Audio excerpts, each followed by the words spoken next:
글을 왜 쓰는가? 읽히려고 쓰는 거다. 읽히려고 쓰는 게 아니면은 일기라는 형식의 글을 빼놓고는 다 읽히려고 쓰는 걸 거예요. 그러면은 어떻게 해야 글이 되는가? 둘 중에 하나는 붙잡고 있어야 글이 된다. 그 두 개가 뭔가? 의미가 있거나 재미가 있거나. 의미도 없고 재미도 없는 글을 누가 읽어주겠어요?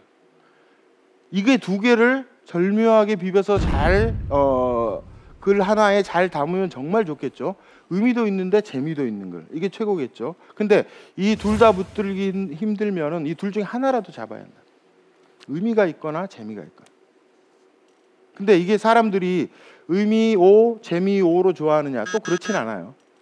사람들은 의미 있는 글보다 재미있는 글을 조금 더 좋아합니다. 의미가 3, 4면은 재미가 한 7, 6, 7 정도는 될 것 같아요. 그래서 글을 쓰는 사람이 재미를 놓친다 그러면 글 쓰는 즐거움의 절반 이상을 놔버리는 거죠. 그래서 재미는 글쓰기에 굉장히 중요한 겁니다. 저는 글쓰기에서 재미를 주는 방법으로 말장난을 추천을 하는데요. 이제 말장난이라고 해서 뭐 이게 무슨 막 장난스럽다라는 느낌이 드실 텐데 조금 이렇게 품격 있게 얘기하면 언어 유희라고 보통 얘기를 하죠. 근데 지금 저는 이거 말장난이라고 얘기하는데 제 책에 보면은 조립, 분리, 중의, 발췌, 회전, 리듬 뭐 이런 말장난하는 법들이 소개가 돼요. 뭐 하나 정도씩만 제가 소개를 해보겠습니다. 먼저 조립인데요. 가라는 글이에요. 자, 가라고 말하면 나 혼자 남는다. 다 안고 가야지. 라는 글인데요. 이게 그냥 쓴 게 아니라 조립으로 쓴 글이라는 거죠. 처음에 뭘 했을 것 같아요? 일단 가, 나, 다를 써놨겠죠. 가, 나, 다를 써놓고 가 다음에 어떤 어귀를 붙이면은 얘기가 될까를 한번 이렇게 붙여보는 거죠. 근데 어귀가 잘 안 맞아요. 그럼 다시 떼놓고 또 붙여보고 또 빼놓고 붙여보고 하다가 철컥하고 어귀가 맞는 게 하나가 나오는 거예요. 가라고 말하면 얘기 되네? 한 문장 다 쓴 거예요. 그러니까 쓴 게 아니라 이렇게 막 붙였다 뗐다 했는데 한 문장이 다 써진 거죠. 그 다음에 나를 가지고 또 똑같은 고민을 해보는 거예요. 뗐다 붙였다 나 혼자 남는다. 다 안고 가야지. 이러면 글이 되는 거죠. 그러니까 우리가 뭐 같이 함께 사는 세상 이런 얘기를 하는 거죠. 근데 뭐 서로를 위해서 뭐 서로를 배려하고 어쩌고 저쩌고 함께 삽시다라는 글보다 훨씬 재미있는 글이 이런 데서 조립으로 생산할 수가 있다. 이게 조립이고요. 이번에 이제 조립의 반대 분리입니다. 떨어뜨려 놓는 거죠. 헤어짐이라는 글인데요. 좋을 땐 상대를 업고 다녀도 무겁지 않지만 싫어지면 상대의 머리카락 한 올도 짐으로 느껴진다. 이를 영어 한글 합성어로 헤어짐이라 한다. 헤어짐이 느껴지면 헤어지게 되어 있다. 자, 헤어짐을 헤어와 짐으로 분리시켜서 머리카락이라는 의미와 짐이라는 무게 가지고 말장난을 한 거죠. 물론 이런 거를 쓰려면은 영어를 좀 해야겠죠. 헤어가 머리카락이다 이걸 알아야 돼요. 저는 보기보다는 영어를 좀 합니다. 제 이름이 정철이라 영어를 좀 합니다. 어디 가서 이런 개그 하지 말라고 그러는데. 자, 이게 분리예요. 단어를 떨어뜨려 놓고 한번 봐보는 거예요. 아이디어라는 거는 늘 붙였다 뗐다 하는 것들, 붙였다 뗐다 뒤집었다 하다 보면 보이는 것들이거든요. 떼서 뭔가 이야기를 한다. 그 다음은 종이컵에게라는 거는 중의, 중의법. 한 단어가 두 가지 이상의 의미를 갖고 있을 때 너는 물이나 커피를 담는 싸구려 용기였다. 환경에 부담만 주는 허접한 용기였다. 그러나 너는 다시 태어났다. 촛불을 담는 용기로 다시 태어났다. 아빠 손에 들린 너는 저항이었고 엄마 손에 들린 너는 기도였으며 아이 손에 들린 너는 희망이었다. 이제 사람들은 내 이름 앞에 싸구려나 허접한이라는 수식어를 붙이지 않는다. 내 이름은 용기다. 용기가 가진 두 가지 뜻이 있죠. 으쌰으쌰하는 용기와 그릇이라는 뜻의 용기죠. 그 두 개를 절묘하게 비벼서 이렇게 글을 쓰는 거. 이게 이제 중의. 그 다음에 이제 발췌. 아까 발췌 말씀드렸죠. 아마추어라는 단어 있죠. 이 아마추어라는 네 글자 단어를 전체를 보는 게 아니라 일부 앞에 있는 두 글자를 뚝 떼면 아마라는 단어가 보이죠. 그것만 따로 떼내서 보면은 이런 글이 나온답니다. 프로 아마의 차이라는 글인데요. 아마추어는 늘 아마라는 말을 입에 달고 다닌다. 프로와 아마추어의 차이는 확신이다. 이게 발췌죠. 사실 현실에서도 프로와 아마추어의 차이가 실력보다는 확신일 경우가 더 많을 수도 있다고 생각합니다. 프로는 자기 자신한테 자신감을 갖고 확실하게 얘기를 하는 거고, 아마추어는 자기도 프로만큼 알긴 아는데 자기 확신이 없는 거죠. 그러니까 자기가 자기를 자꾸 의심하는 거죠. 그러다 보니까 목소리가 줄어들고 기어 들어가고 이렇게 된다.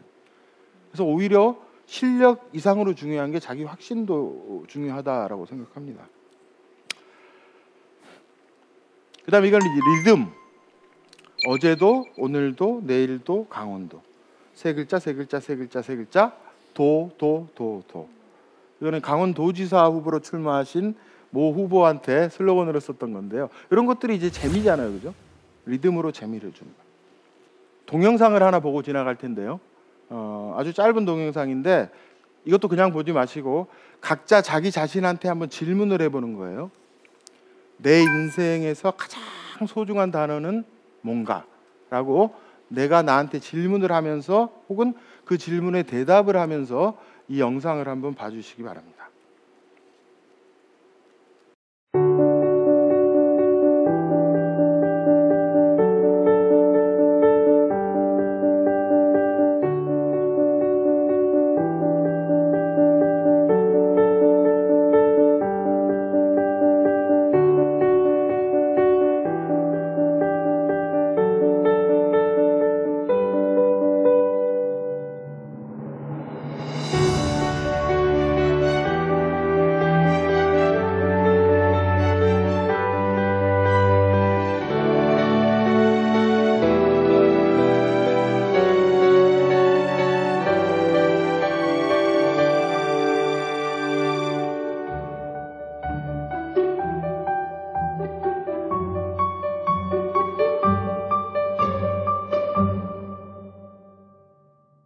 한 5년쯤 전에 썼던 그 인생의 목적어라는 책을 설명하는 동영상인데요. 그때 한 3,000명 가까운 사람들한테 설문조사를 했어요. 당신 인생에서 가장 소중한 단어가 뭡니까? 3개씩만 대답을 해주세요. 그 설문을 다 걷어서 많이 대답한 순으로 쭉 단어들을 나열을 시키고 1위에서 50위까지 50개 단어를 추렸어요. 그래서 그 50개 단어로 50개의 글을 쓴 게 인생의 목적어라는 책인데요. 지금 영상에서 보듯이 엄마라는 단어를 우리나라 사람들은 4번째로 소중하다고 꼽아줬어요. 각자 자신한테 질문해 보셨죠? 어떤 단어가 가장 소중한지. 자, 엄마가 4위라는 거는 엄마 위에 단어가 한 3개 정도 더 있다는 얘기잖아요. 1위, 2위, 3위 뭐였을 것 같아요? 1위는 가족이었어요. 2위가 사랑. 3위는 저는 처음에는 상상을 못했는데 3위가 이거라고 딱 얘기를 들은 순간 깜짝 놀랐어요. 근데 깜짝 놀라자마자 바로 고개 끄덕끄덕거렸던 나. 4위가 엄마. 그래서 가족, 사랑, 나, 엄마 순으로 대답을 해줬는데 이게 각각 다른 단어인데 어떻게 보면 이렇게 하나의 덩어리 같다라는 느낌을 받으실 거예요. 그래서 우리나라 사람들이 가장 소중하게 생각하는 그 무엇은 가까이에 있는 사람 또는 그런 관계라고 아마 정의할 수 있을 것 같고요. 5위가 꿈이었어요. 그리고 6위부터 이제 순위는 정확치 않은데 행복, 건강, 친구, 열정, 뭐 자유, 사람 뭐 이런 단어들이 쭉쭉쭉쭉 이어져요. 그러다 16위인가에 돈이 있어요. 돈보다 조금 아래에 이제 아버지가 있어요. 그나마 아버지가 50위 내에 든 게 저는 다행이라고 생각합니다. 자, 엄마를 4글자로 표현하면 미안해요. 12글자로 표현하면 미안하다고 말하지 못했어요. 이게 글자 수 가지고 말장난을 한 건데 장난스럽다는 느낌이 별로 안 들죠. 다 우리가 지금 하고 있는 그거잖아요. 다 불효를 하면서 사니까 다 내 얘기처럼 들렸을 거라는 거죠. 이런 게 장난이지만 재미와 의미를 같이 담는 그런 글이라고 생각합니다. 이런 말장난을 하기 위해서 이 말장난을 도와주는 교재가 두 개가 있는데 하나는 국어사전이고 하나는 우리말 역순사전입니다. 먼저 국어사전은 우리가 잘 아는 그 사전입니다. 국어사전. 저는 제 책상 앞에 이렇게 앉으면은 365일 왼쪽 한 10cm 곁에 국어사전이 늘 놓여 있어요. 하루에도 몇 번씩 그걸 들춰봅니다. 그러니까 내가 모르는 단어의 의미를 단어가 나오면 그 의미를 파악하기 위해서 당연히 이렇게 이제 넘겨보겠죠. 그거 말고도 이 말장난 할 때도 국어사전이 굉장히 효용이 커요. 예를 들면 국으로 시작하는 단어를 국어사전을 보면서 쭉 훑을 수 있죠. 그 중에 막 한 10개를 국으로 시작하는 단어를 뽑아내 가지고 내가 10문장을 쓰는데 첫 글자가 다 국으로 시작하는 단어다. 그럼 굉장히 또 맛이 있겠죠. 뭐 그런 식으로 활용을 하는 거라니. 그래서 내가 글을 쓰겠다라는 사람은 뭐 모든 사람이 그럴 필요는 없지만 자기 사전 한 권, 국어 사전 한 권은 늘 곁에 좀 지니고 있는 게 필요할 것 같고요. 그다음에 또 하나는 이제 우리말 역순 사전인데요. 이 역순 사전은 존재 자체를 아예 모르는 분도 굉장히 많더라고요.